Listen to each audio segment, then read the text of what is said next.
Hi everybody, you're going to see me in this video referencing our 5 mock tests, and you can access that in the description. So in this video, this is the intro video before people attempt our 5 mock tests. This video is packed with tips and tricks on all modules that you need to know before you attempt our mock test, the exam, or the online mock tests. So check out this video, learn a lot on all 4 modules, and if you're interested in the 5 mock tests, link is in the description. Welcome to our CELPIP course. This course includes 5 mock tests that reflect the real exam. There is reading, listening, writing, and speaking. And whatever you score here in these mock tests will be what you score in the real exam.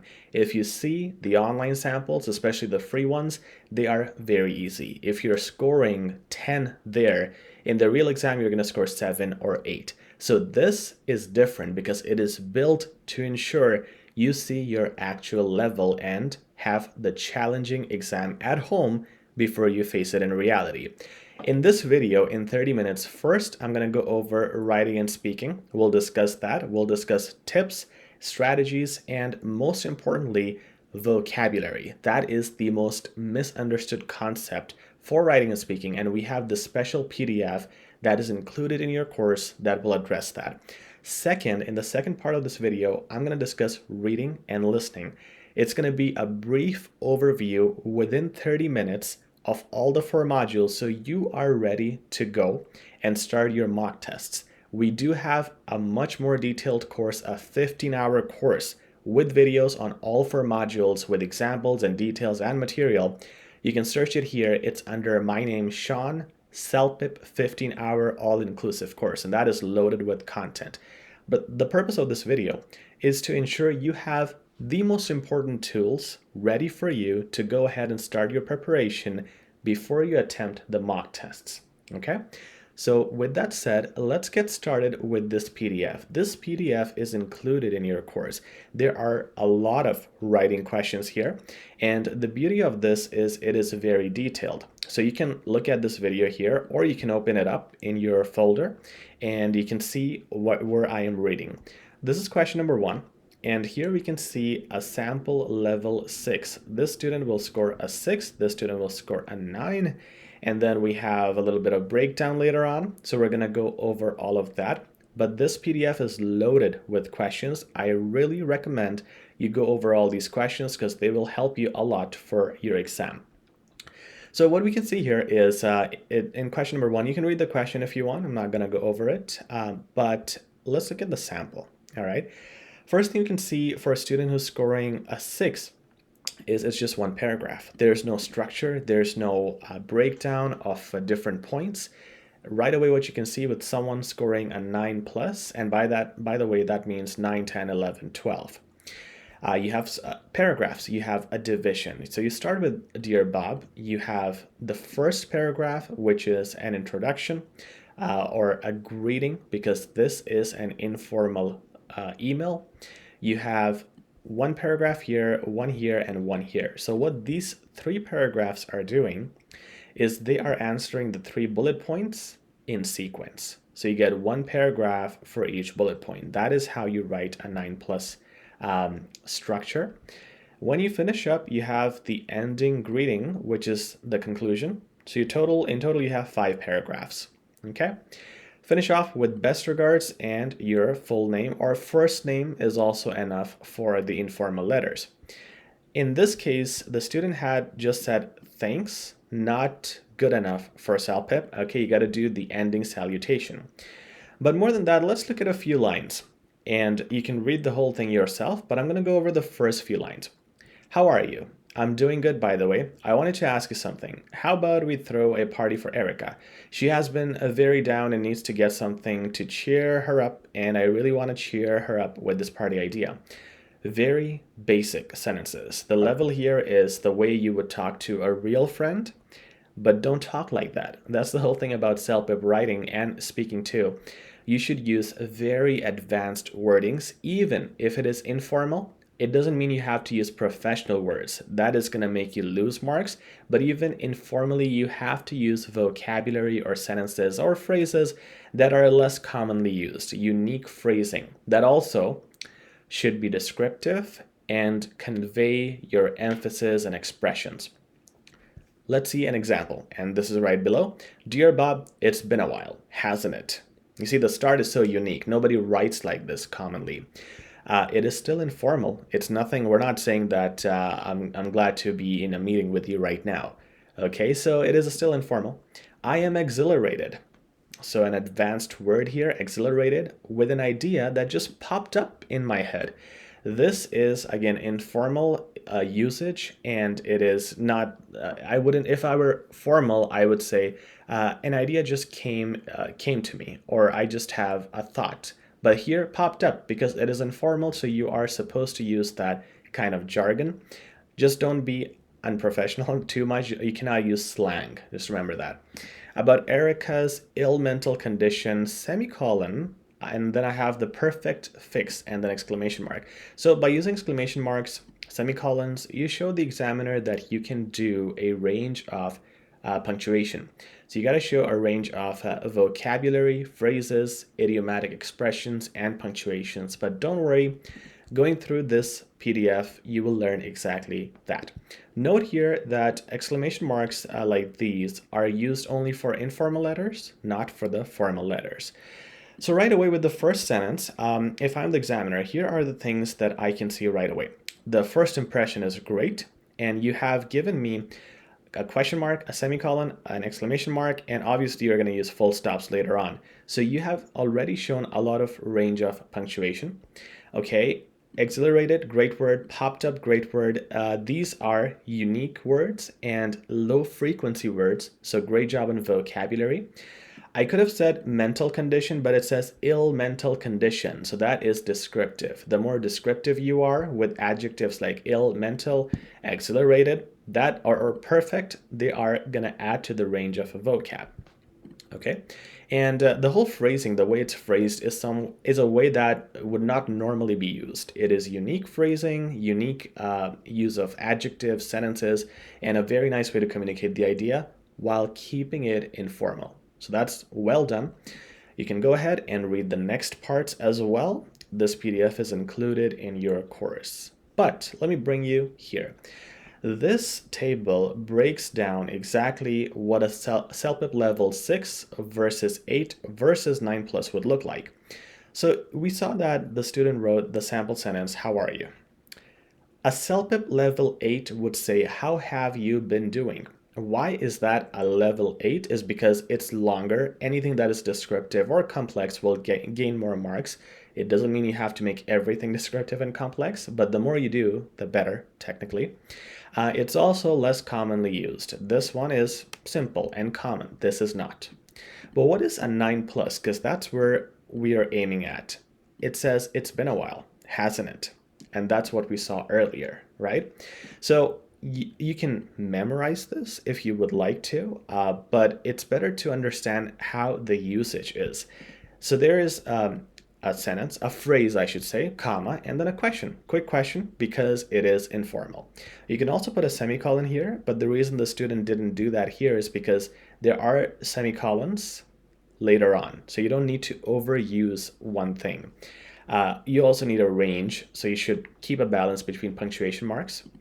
And there you can see the difference in phrasing and the use of the sentence. Let's look at another sentence, and I think this was paragraph 2. Yeah, okay. So the CELPIP level 6 says, I wanted to ask you something. How about we throw a party for Erica? Okay, there's no grammar mistake. So why are you getting a 6? That's the whole confusion, right? People who are native speakers also fail all the time, and there's no mistakes here, so why am I failing? Well, it's too simple. You're not getting any marks on vocabulary, range, expressions, or anything. Okay, let's see what an 8 looks like. I am excited, adjective, so it's descriptive, to share an idea with you. Instead of saying, I want to tell you something, it's a more unique phrasing to use, share an idea with you. Let's throw an amazing party for Erica. Now, amazing is an adjective, adds the description and the range of vocabulary. You have your exclamation mark, which is also going to give you marks for a range. And let's throw in, again, good use of an idiomatic expression. You can also call this phrasal verb. Phrasal verbs are verbs like throw let's throw a party, or give up, miss out, run into, those kinds of phrases. Using those will also help you gain marks. So pretty good. Again, this should be a 9, right? Arguably, but this is CELPIP. You have to have a very high level for a 9.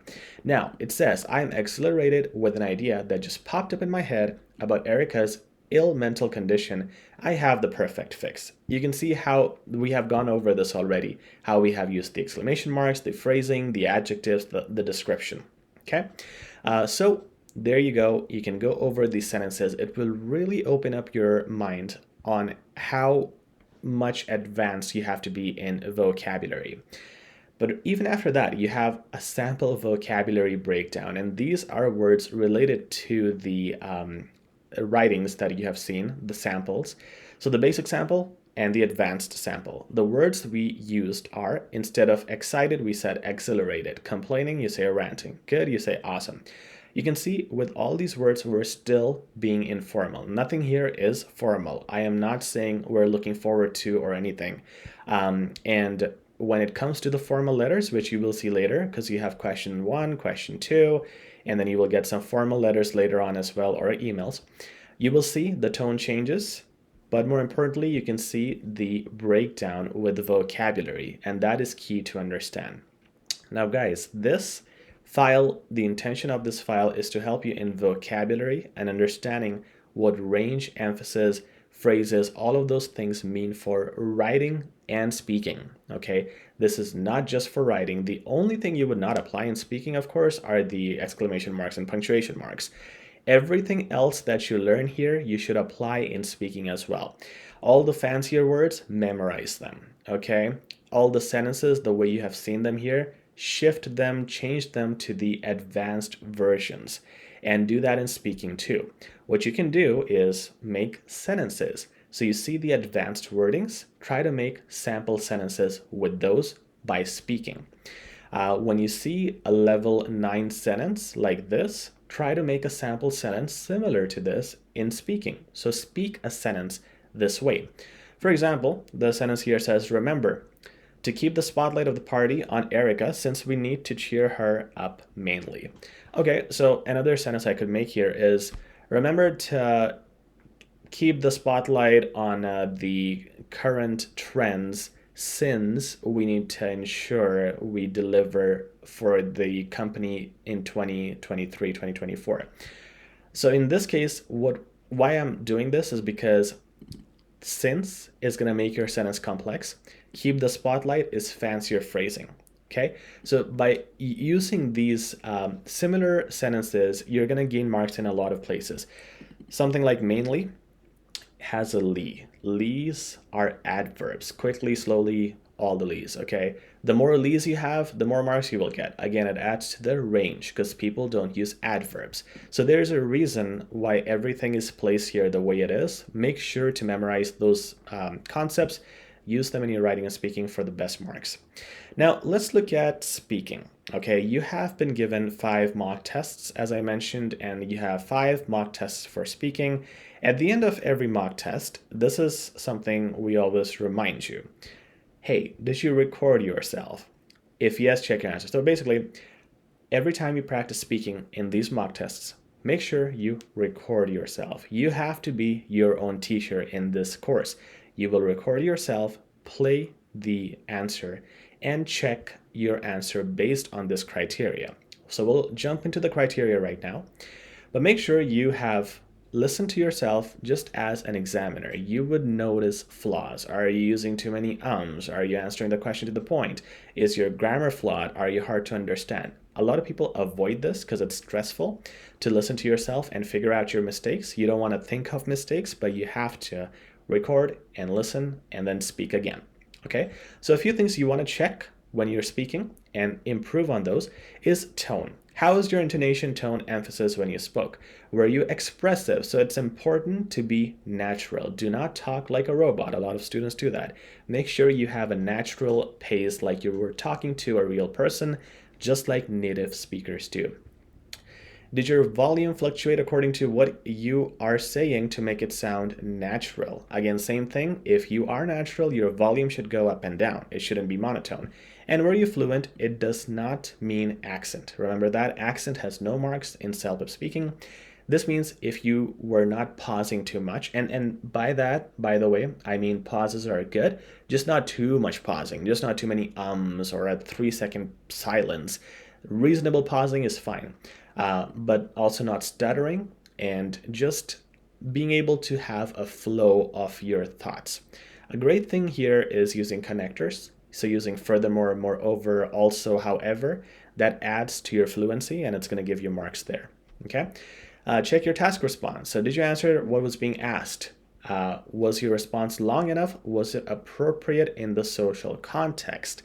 So here you have to, first of all, make sure you have answered the question. It's a simple thing, but a lot of people deviate. You will also notice in some answers, you might be just talking about another topic. When people look at the timing, they look at their tone, they are stressed, they forget the question. So make sure you're answering the question. Make sure it's long enough. You should finish just 5 seconds before the finish time. Any longer, and that's too much of a gap you're leaving, and you will lose marks for that. So make sure it's long enough and make sure it's appropriate in the social context. By that, it means if you are talking to a friend, it should be an informal way of talking. If it's to a formal person, let's say in part 5, you're talking to your boss, comparing two options, it should be a formal social context. So check out for that. Vocabulary, we have already covered it. You have to use complex, advanced, and unique words. Good range as well. Did you have any hesitations? If you did, make sure you use words that you can actually do in the exam. If you're trying to use too many complex words, the other problem that may happen is you will start stuttering or you will start thinking and saying, trying to recall that good word. Now, if it's better in your case that you use basic words and at least maintain your fluency and not make mistakes, that is a better option. However, you then risk getting below 9. So it's much better if you practice both, using good vocabulary while being extremely fluent with that. Okay? Last thing is coherence. So did you express all your ideas clearly? Was there a proper flow of thoughts? And you can use this, you can make this better by using good connectors or conjunctions. Were your answers organized and structured? Now, again, guys, this is an overview. We're not jumping into all the details of the CELPIP 4 modules. For that, check out our other course. It's under my name, Sean's CELPIP 15-hour all-inclusive course, where we break down the structure for each speaking part. And it's very useful to observe that. But here, what I'll tell you overall is keep 2 to 4 points per question. Don't do more points than that, no matter what question it is, not more than 4 points. Keep all of them organized with connectors and conjunctions, and make sure it has a flow. Don't conclude at the start. A lot of people can start with overall, and that's wrong, right? So you build it slowly. For example, in part 7 speaking, when you have to give your opinion and pick one side, you give your opinion, and then you give your points, firstly, secondly, thirdly. At the end, you say, overall, that's what I think. So that's a proper flow of wordings and your structure. So make sure you are focused on these 4 points when you are marking yourself, because examiners are looking at these and a lot more. But generally, these 4 points are all you need to focus on to get a good mark in speaking. So practice self-evaluation, and I hope that helps. You know, the best thing about this course is you get actual explanations for listening and reading. So for all the answers you get wrong, you will have explanations in the answer sheets. Check those out. They're highly valuable. There's no course online that does that, only this course. So you will understand if you got something wrong, why you got it wrong. So please observe that when you practice the mock tests. Then also check the answers you got correctly, okay? A lot of times people guess, okay? And when you guess and you see the right answer, you ignore it because you got lucky. But in the exam, if that guess is going to work or not, it depends. But if you are looking at the mock tests answers, check the correct ones, go up and verify this is how I got it correctly. That will be a great way to remember to repeat that strategy again in the exam. Okay, so when you attempt the listening and reading mock tests, make sure to review the answers, not just tell yourself your marks, but check what was wrong and what was right. Here are some other very, very important tips for listening and reading. Make sure you go over these with me before you start the mock tests, okay? Again, this is an overall version, which is very important, mentions the key things. If you want to understand the detail, you would have to look at my other course, CELPIP 15-hour all-inclusive course. That includes practice tests along with explanations on how to get answers with real mock tests. And I show you how to fetch answers in a short amount of time.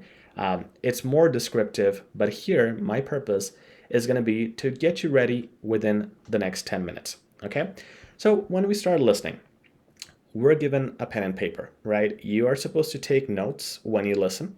Then the questions appear later on. So you have to remember all that information from your brain or from your notes. What you can do here is, for part one, keep the pen and paper on the table. Do not take notes. I say this because part one is easy. And if you do take notes, you will be distracted. You will be confused. It's easier to just listen and understand. You will be focused, and there is literally no need for taking notes. It's pretty much like a day-to-day conversation that happens. So you can be confident in part one. You do not need to take notes. Part 2, 3, and so on, it gets more difficult as we advance. So for part 2, still do not take notes. Same thing for part 3, do not take notes, but keep the pen ready. There are times when they start giving too many details too quickly. They might tell you directions, dates, names, or other stuff that may come in the questions. So if it's something specific, or if it's them talking too fast, you just cannot keep up, keep your pen ready. At least you can write that information down. But it's better if you don't take notes, if you can master how to not take notes up to part 3 and just focus on what they're saying, you will be able to remember most of the information that will help you answer the questions. Because again, taking notes will get you distracted.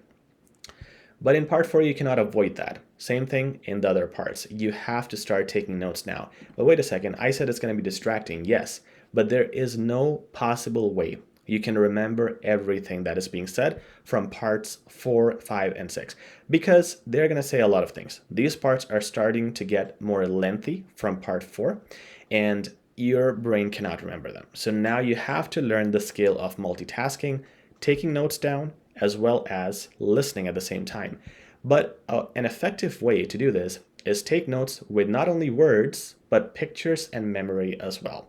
Here's what I mean, guys. So let's say they mentioned that you have a big water jug sitting on a building. The building is 50 floors. Okay, so this is 50 floors. It's much easier on paper, by the way.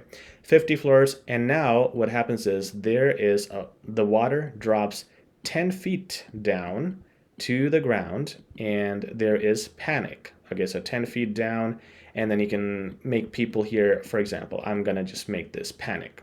Just one is enough. I know there's multiple people, but there's panic. And then there's the cleaning crew that comes up and so on. Look at how easy it is for me to just draw it. I just drew it. And if it's on paper, it's gonna be much faster. Imagine if I had to write all of this down. It's gonna take me a lot of time to write them. And if you're rushing, you probably are not gonna understand your handwriting, and they will keep talking in a fast pace. So you might not even catch up with the next thing that's being said if you're too busy writing. But if I draw some pictures, and of course, I'm not just relying on that, I'm also gonna use my words. There are gonna be times when I have to use words. And of course, even that's not enough. I have to remember some information as well. Okay, if I do a combination of all these things, then I will be able to remember the entire transcript, and that's the goal, because from there you can get the answers. So from part 4, you need to start doing that. When it comes to part 5, it's not too much on the pictures and words, because here we're going to be stuck with the columns and sequence. So here what's going to happen is you're going to listen to 3 or more people, usually 3. So what you do is you make 3 columns, okay? So under each column, you will write what one person is saying. Whatever Bob said goes here, Sarah goes here, and Ryan goes here.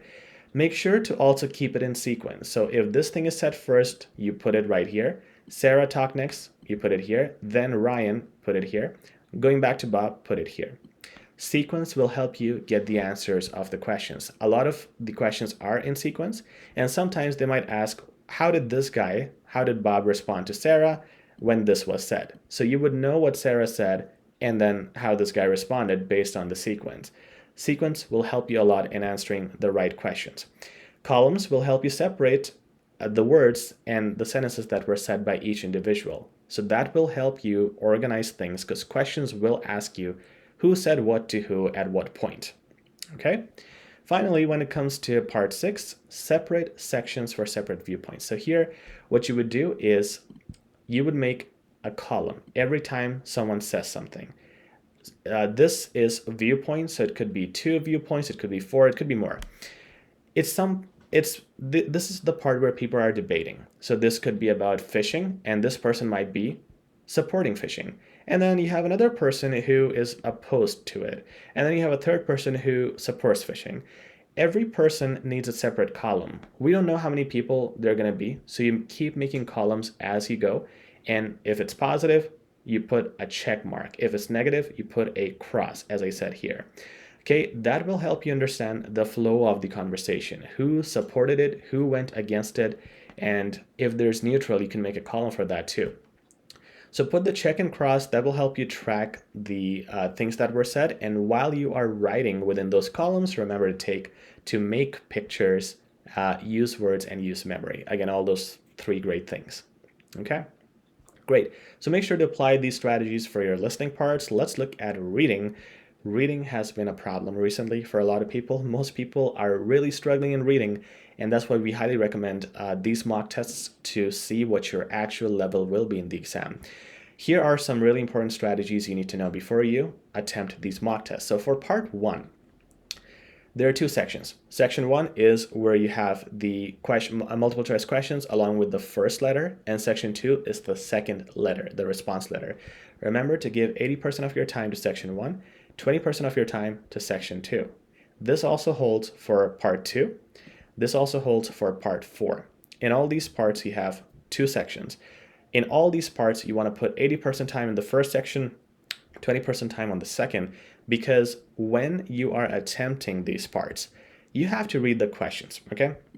Remember to read the questions first before you look at the passage. So when you read the questions, you will then go in the passage, find the appropriate place where the answer is, just read that part, okay? When you're just reading that part, you will not need to read the whole thing. You will save time, of course, and you will pay more attention because it's less amount of stuff you're reading at one point.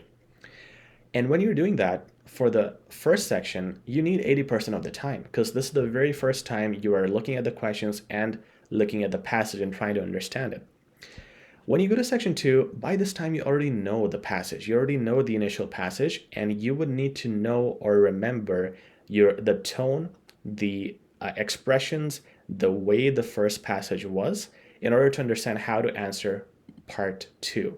If you have done some mock tests, you know exactly what I mean. If not, attempt them and you will know. An example here that I'm going to give you is in section 1, if the person writing the letter is complaining to his friend that he doesn't visit that often and he's really upset with his friend and his family, section 2 would be the response letter from the friend, and the friend, what would they say? Most likely they would say, I apologize, and I'll try to keep in touch more. I've just been busy with work and so on.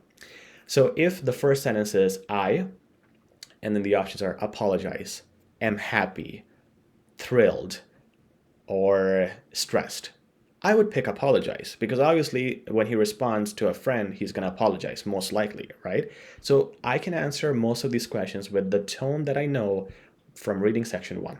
So you need to just spend 80% of the time in section 1 and 20 only for section 2. Okay, let's look at part 4 and part 1 have the same strategy, by the way. Part 2, yes, again, 80% and 20%, same rule, but here, look at the picture first for 2 minutes before starting this part. In this case, you don't get a passage, you get a picture. So you don't need to read the questions first and then go in the passage because the passage itself, which is the picture, is very small. You can quickly read it. Give it 2 minutes so you can really understand the picture and then attempt the questions. Okay? And once you go to part 3, you get multiple paragraphs that you have to match with multiple sentences. Which paragraph contains what information? Here's the strategy.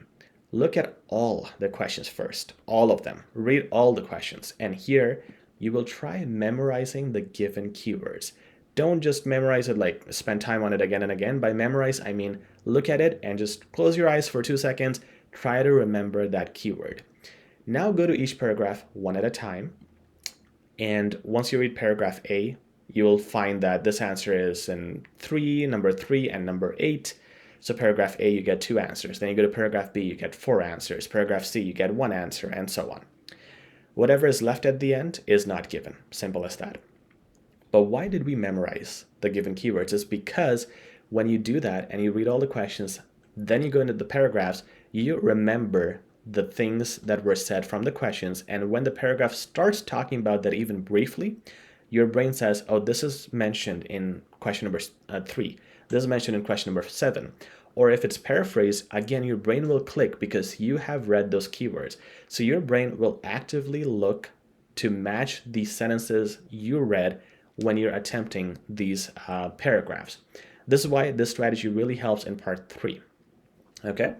And that's it, guys. So those are the strategies for parts 1 to 4 and parts 1 to 6 for listening. I hope this helps. Make sure when you do these mock tests, sit down in one setting. Don't do writing first and then speaking later. Do everything in one go, because in the exam you have to do this for 3 hours. So practice that environment. One more thing I'm going to say for speaking is, in the real exam, you are distracted because a lot of people are speaking while you're speaking. So when you try the speaking exam, make sure to play something in the background on YouTube, maybe a news channel, so you can distract yourself on purpose. So you can practice the real exam environment, because it's going to be distracting too. Finally, make sure with everything you're doing, evaluate yourself, check your answers if they were right or wrong. For listening and reading, why they were right or wrong. For writing, you can use software like Grammarly to check your grammar, but for evaluation, it's better to consult a teacher. You can also message us here and we'll help you get coaching if you need coaching for writing and speaking. Speaking also, you can self-evaluate with the recordings, but again, getting the help of an expert would be the best case scenario for your preparation. All the best with these mock tests, and good luck for your exam.